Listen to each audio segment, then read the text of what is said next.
I rarely leave nutrition entirely up to my clients unless they have extremely strong beliefs, such as some vegetarians, for instance. Quite simply, when someone first signs on as a training client, I have them keep a 5-day food diary. They write down everything they eat for 5 days, including the quantity. Then at the end of each day, they sit down with a good calorie counting book and add up the daily total. After 5 days, they add up the 5 daily totals, divide by 5, and they have their daily average caloric intake.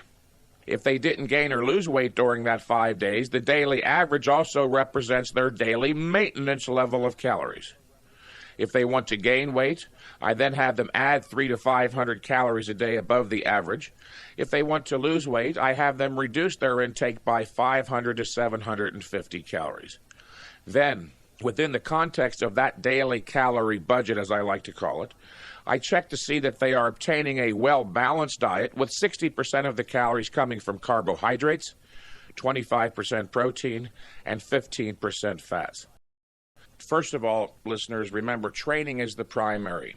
It is only when you have imposed upon the body a sufficiently intense training stress, and you're properly regulating that stress in terms of volume and frequency, that you're creating a need for nutrition. And then again, with nutrition, that's relatively simple also. If you keep in mind the one guiding principle of nutritional science as it applies to us practically on a daily basis, make a reasonable effort to obtain a well-balanced diet. I, like yourself, have seen many who are engaged in an exercise program not pay attention to the caloric dimension of their nutritional programs, as I like to call it, and they end up consuming more calories than they are expending through their basal metabolic rates and their voluntary activity, which inevitably, of course, leads to fat deposition.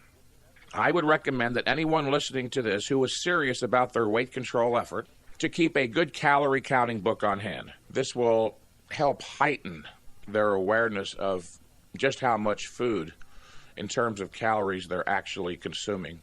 And that's crucially important, as when an individual is consuming more calories than he expends through his metabolism and through his voluntary activities, he's invariably, inevitably going to gain body fat.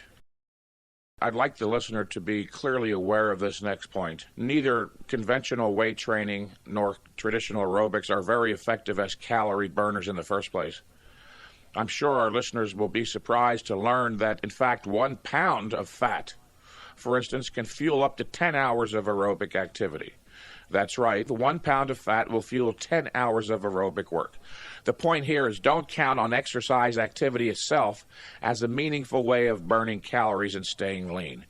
Look to the lean muscle mass increase that a total fitness program provides to increase your metabolism and thus burn more calories and keep yourself lean long range. That's the ultimate function, the purpose, the value of weight training activity or any exercise. Remember, exercise in and of itself is not a great way to burn calories. 1 pound of fat can fuel up to literally 10 hours of aerobic activity. The purpose of the exercise should be to develop and maintain the lean muscle mass, which of course is metabolically active tissue and burns more calories even at rest. I have known of individuals for whom dieting alone can and does work. However, for the majority, it seems that dieting works best when done in conjunction with a properly conducted weight training exercise program.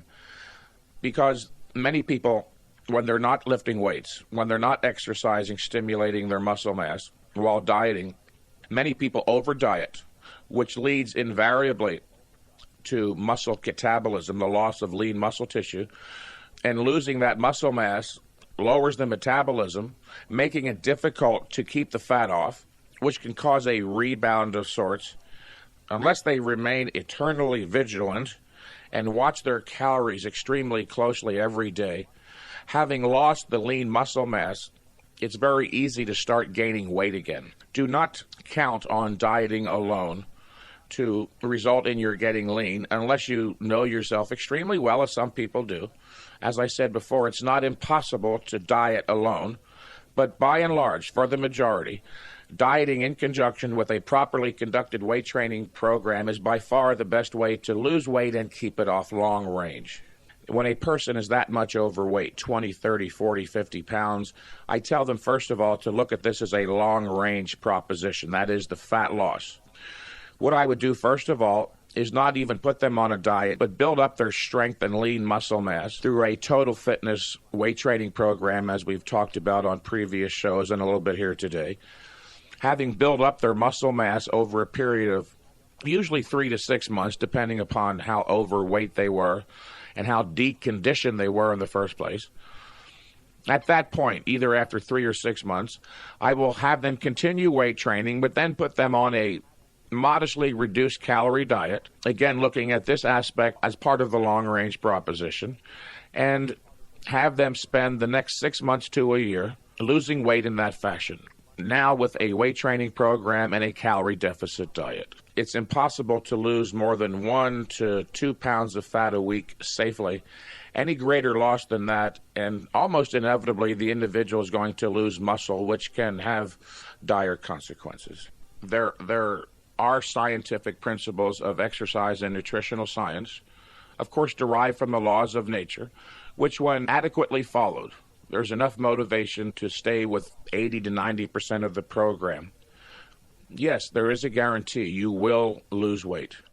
However, if the training stimulus is neither intense enough nor cautiously regulated in terms of the volume and frequency, then nutrition is for naught. Or in other words, you can't make up for the lack of proper training methodology with nutrition. In the context of proper training, though, yes, of course, nutrition is clearly of objective importance, as an adequate intake of all the nutrients, carbohydrates, proteins, fats, minerals, and all the trace elements, are needed to enable the body to fully recover from the training stress, as well as to grow stronger and perhaps bigger, depending upon the individual's goals.